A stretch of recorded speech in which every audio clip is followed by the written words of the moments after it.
ધોરણ 7 વિષય સંસ્કૃત પાઠ નંબર 3 કોણ નિરોગી છે કોડ રૂપ એટલે કે કોણ નિરોગી છે એના વિશે જાણીએ કે આપણે જાણીએ છીએ કે નાનકડી વાર્તામાં શારીરિક સ્વાસ્થ્યનું મહત્વ દર્શાવે છે અને જે નાની વાર્તાઓ હોય એમાં આપણે શારીરિક સ્વાસ્થ્ય હોય એનું ત્યાં જ મહત્વ દર્શાવતા હોય છે આપણી જીવનની પ્રણાલીમાં જે ભોજન હોય છે જે ખોટી આદતો હોય છે એ અંગે આપણને સાવચેત કરે છે શું કરે છે જે ખોટી આદતો હોય જે કહેવાય છે કે ભોજન પ્રત્યે રુચિ અથવા બીજી ઘણી બધી બાબતોમાં કહે છે કે આપણને સાવચેત કરતા હોય છે અને દેહ શુદ્ધિ અને મન શુદ્ધિ આત્મા શુદ્ધિ થાય છે આ વાર્તામાં બાળકોની ખાવા પીવાની ટેવો અંગે સભાન રીતે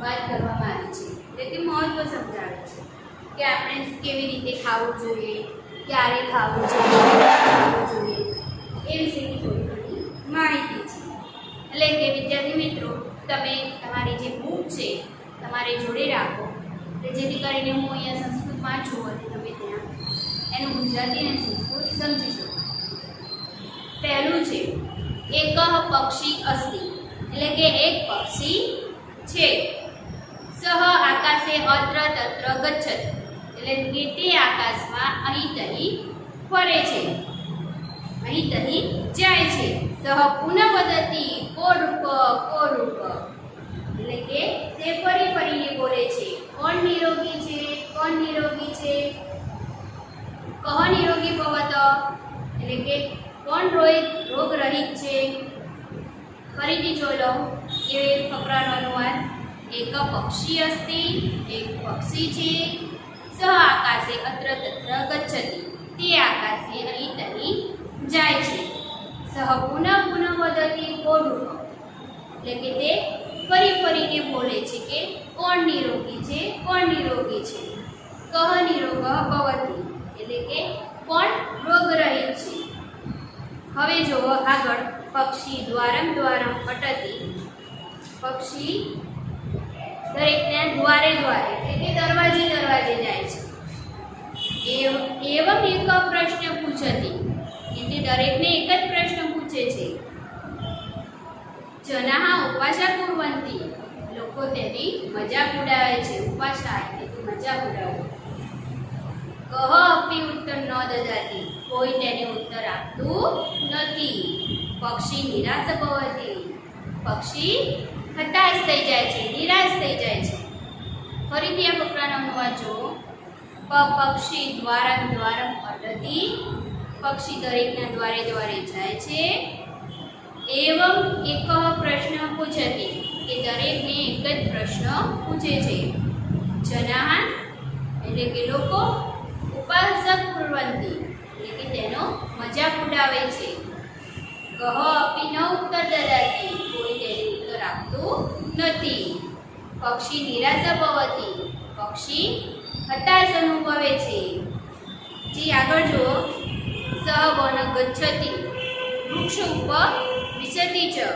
એટલે છે કે તે વનમાં જાય છે અને ઝાડ ઉપર બેસે છે વૃક્ષ અધઃ વેદસી વાગ્બાણ ભટ્ટ અસ્તિ એટલે કે છે કે વૃક્ષસ્ય એટલે ઝાડની નીચે અધઃ એટલે નીચે વૈદ્ય ઋષિ એટલે કે વેદ ઋષિ વાગ્ભટ્ટ એટલે કે વાગ્ભટ્ટ અસ્તિ એટલે છે પક્ષી પુનઃ વદતિ પક્ષી ફરીથી બોલે છે ગોરુક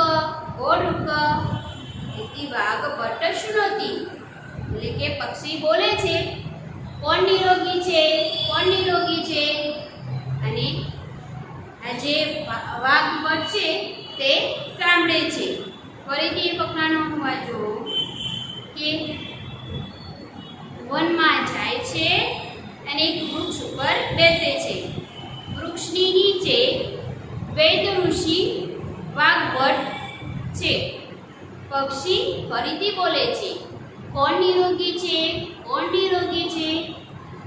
ત્યારે આ વાક્ય કહેવાય છે કે વાગ્ભટ્ટ સાંભળે છે પછી નેક્સ્ટ પકડો સહવદતી અને તે બોલે છે હિત ભિક્ષુ ભૂત ભૂખ હિત અર્થ અસ્તિ એટલે કે છે કે હિતકારી ભોજન કરનાર, પછી અલ્પ પ્રાણમાં ભોજન કરનાર અને ઋતુ અનુસાર ભોજન કરનાર. અથ અસ્તિ અને કહે છે કે જે હિતકારી ભોજન કરતી, જે હિતકારી ભોજન કરે છે, યહ મિત ભોજન કરતી, તે નિરોગી રહે છે. હિતકારી પહેલા છે એટલે કે આપણને જે હિતકારી, આપણને જે યોગ્ય છે, આપણા શરીરને જે અનુકૂળ છે એના માટે. મિત ભૂખ એટલે કહે છે કે અલ્પ પ્રાણમાં આપણે જ્યારે જમવા બેસીએ ભાગતું ભોજન હોય તો કેવું આપણે ફટાફટ ખાઈ લઈએ, પછી જોતા નહીં મને પેટમાં દુખશે કે નહીં દુખે. એટલે કહે છે કે અલ્પ પ્રાણમાં ભોજન કરો. ઋત ભૂખ એટલે કે ઋતુ અનુસાર ભોજન કરો. એટલે કે ઋતુ અનુસાર ઋતુમાં જે વસ્તુ મળતી હોય, તમે જે ફળફળાદી છે એ બધી કહેવાય છે કે દરેક ઋતુમાં દરેક ફળફળાદી ખાવી જોઈએ, જેના આપણે શરીરમાં સારા કારણો હોય છે. એટલે કહે છે કે આજે તે હંમેશા નિરોગી રહે છે. એટલે કે જે હિતકારીને ભોજન કરે છે તે હંમેશા નિરોગી રહે છે. યહ ઋતુ અનુસાર ભોજન કરતી એટલે કે જે ઋતુ અનુસાર ભોજન કરે છે, સહ એવ નિરોગી ભવતી એટલે કે તે નિરોગી રહે છે. સહ સંતુષ્ટ પક્ષી ઋતુ સમીપા ગચ્છતિ એટલે કહે છે કે આ સાંભળીને જે સંતુષ્ટ પક્ષી છે ઋષિ સમીપ આવે છે. સહ ઋષિ નમંતી એટલે કે ઋષિને નમે છે અને અંતર સ્થાન ગચ્છતિ અને પછી તે પોતાના સ્થાને પાછું જતું રહે છે. ફરીથી ફકરાનો અનુવાદ જુઓ કે તે કહે છે કે હિતકારી ભોજન કરનાર, અલ્પ પ્રાણનું ભોજન કરનાર અને ઋતુ અનુસાર ભોજન કરનાર તે હિતકારી ભોજન કરે છે. અને જે અલ્પ પ્રાણમાં ભોજન કરે છે અને જે ઋતુ અનુસાર ભોજન કરે છે તે હંમેશા નિરોગી રહે છે. અને આ સાંભળીને સંતુષ્ટ પક્ષી ઋષિ સમીપ તેના પાસે જાય છે અને તેને નમન કરે છે અને પછી પોતાના સ્થાને પાછું જતું રહે છે. તો વિદ્યાર્થી મિત્રો, આ પાઠનો અનુવાદ પૂરું થયું. હવે એના શબ્દ જોઈ લઈએ કે જે છે અહીંયા છે પક્ષી એટલે કે પક્ષી, ગચ્છતિ એટલે કે જાય છે, પુનઃ એટલે કે ફરી વદતી એટલે કે બોલે છે, નિરોગ એટલે કે રોગ રહિત, દ્વારમ એટલે કે દ્વારે અથવા તો દરવાજે અટકતી એટલે કે ભટકે છે, ઉપહાસમ એટલે કે મજાક, પૂર્વંતી કરે છે, ઉપવિશતિ એટલે કે બેસે છે, વેદર્શી એટલે કે ઋષિ, હિતભૂખ એટલે કે હિતકારી ભોજન કરનાર, મિતભૂખ એટલે કે અલ્પ માત્રામાં, અનંતરમ એટલે કે પછી. હવે એનો અનુવાદ જોઈએ અને સ્ક્રીનશોટ પાડી લો અને પછી હવે એનો અનુવાદ લખાવું છું.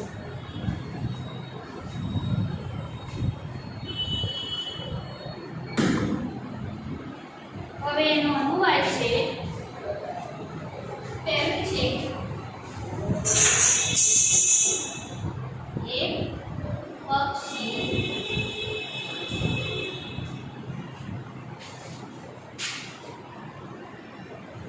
છે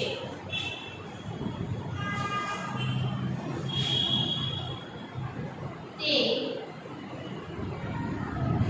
આકાશે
રહી છે.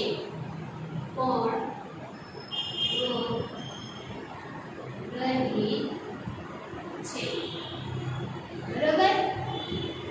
આ પહેલા ફકરાનો અનુવાદ છે. હવે બીજા ફકરાનો. આ પહેલા ફકરાનો અનુવાદ છે.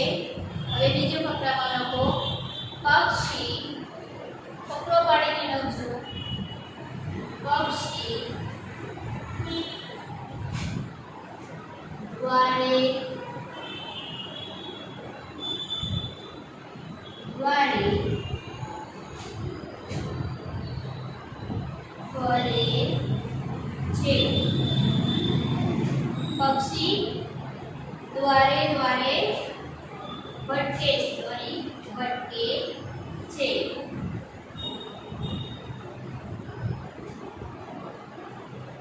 અને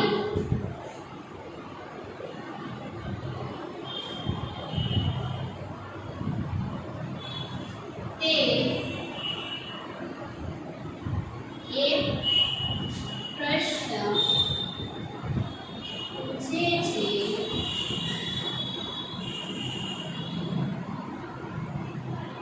લોકો તેનો મજાક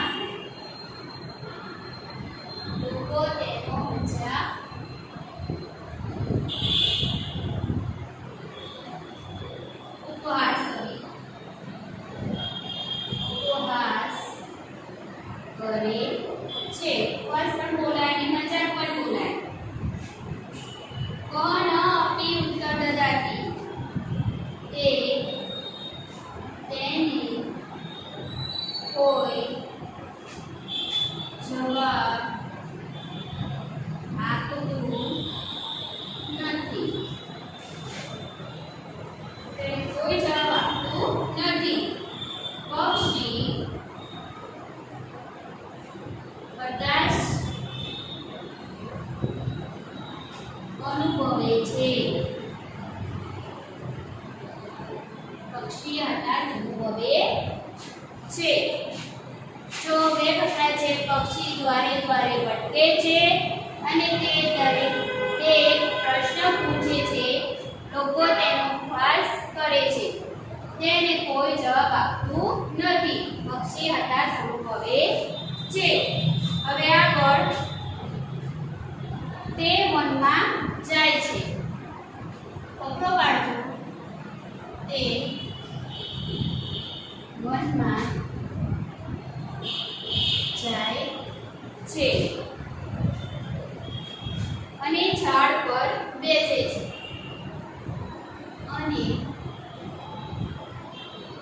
ઝાડ ઉપર બેસે છે.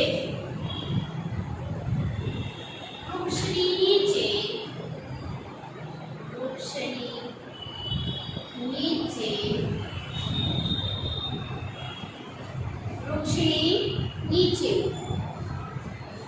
વૈદ્ય ઋષિ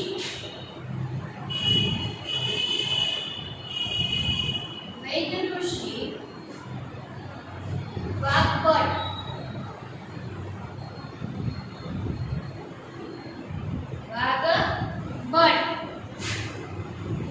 છે. વૈદ્ય ઋષિ વાઘબટ છે. પક્ષી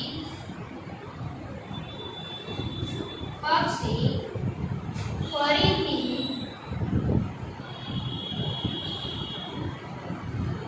બોલે છે. અલ્પવિરામ અંતરચિહ્નમાં કોણ નિરોગી છે. અલ્પવિરામ પ્રશ્નચિહ્ન કોણ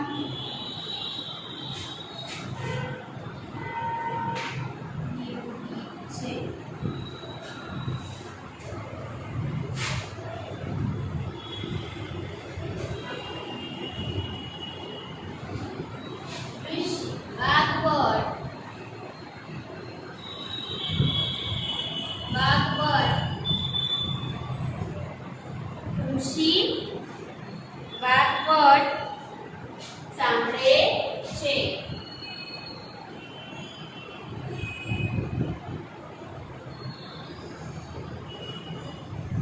હવે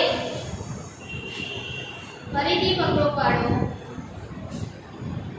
ફરીથી જોઈ લો. તે વનમાં જાય છે, ઝાડ પર બેસે છે, વૃક્ષ નીચે વેદ ઋષિ વાઘ પર છે, તે વાઘ પર છે અને તે પક્ષી ફરી ફરીને બોલે છે. કોણ નિરોગી છે? કોણ નિરોગી છે? વેદ ઋષિ વાઘ પર, વેદ ઋષિ વાઘ પર તે સાંભળે છે. હવે પકડો પાડો ને તે કહે છે, તે કહે છે, હિતકારી ભોજન કરનાર,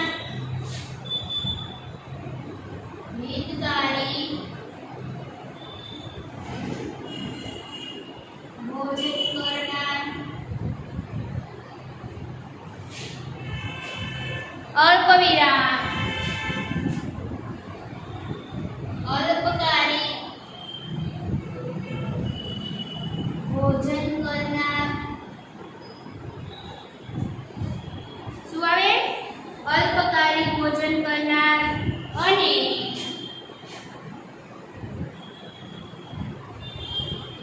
ઋતુ અનુસાર ભોજન કરનાર, ભોજન કરનાર, ઋતુ અનુસાર ભોજન કરનાર. અર્થ છે કે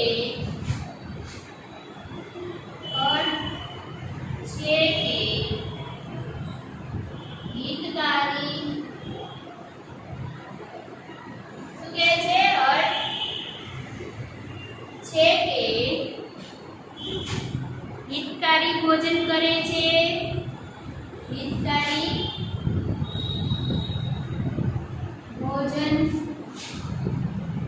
કરે છે. બરોબર. પછી અલ્પકામ, અલ્પ પ્રમાણમાં, અલ્પ પ્રમાણમાં, અલ્પ પ્રમાણમાં ભોજન કરે છે અને ભોજન કરે છે અને ઋતુ અનુસાર ભોજન કરે છે. તે નિરોગી રહે છે. શું કહેવાય? તે નિરોગી રહે છે. ફરીથી જોઈ લો કે જે હિતકારી ભોજન કરનાર, જે અલ્પ પ્રમાણમાં ભોજન કરનાર અને ઋતુ અનુસાર ભોજન કરનાર. અર્થ છે કે હિતકારી ભોજન કરે છે, અલ્પ પ્રમાણમાં ભોજન કરે છે અને ઋતુ અનુસાર ભોજન કરે છે, તે હંમેશા નિરોગી રહે છે. બરાબર. હવે પકડો પાડીને લખો કે સંતોષ પામેલું પક્ષી, સંતોષ પામેલું પક્ષી ઋષિ પાસે આવે છે, ઋષિ પાસે આવે છે અને તે ઋષિને નમન કરે છે. તે ઋષિને નમન કરે છે. પછી તે પોતાના સ્થાને જાય છે. પછી તે પોતાના સ્થાને પાછું જાય છે. બરોબર. એટલે કે તે સંતોષ પામેલું પક્ષી ઋષિ પાસે જ આવે છે અને ઋષિને નમન કરે છે અને તે પછી તે પોતાના સ્થાને પાછું જાય છે. તો વિદ્યાર્થી મિત્રો, આજે અનુવાદ છે એને સ્ક્રીનશોટ પાડી લો જેથી લખવામાં તમારી સરળતા રહે અને જ્યારે બી હોમવર્ક મોકલો ત્યારે રોલ નંબર, નામ, ધોરણ, વર્ગ બધું સાથે મોકલવું.